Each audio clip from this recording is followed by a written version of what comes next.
Welcome to Solvetic, your channel to always learn technology easily. Below in the description, you will find useful links we used in this video.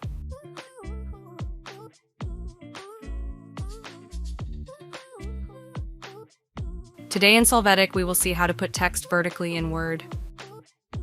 We start by opening Word. After that, we will go to the Insert menu and then click on Text box to insert one.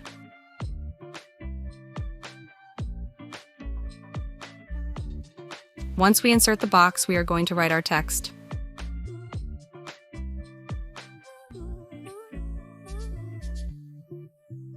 After that, we can modify the text if we want, such as the size or format.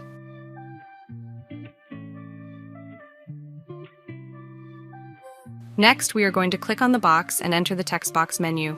Here we enter Shape Outline to be able to choose No Outline.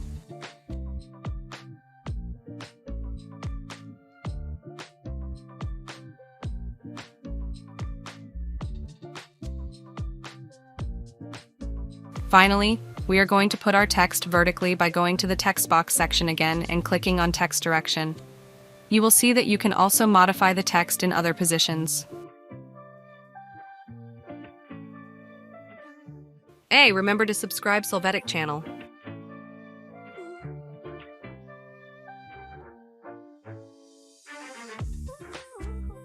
We hope it has been helpful for you. Here are links to watch more videos of your interest and subscribe to the Solvetic channel. Thank you.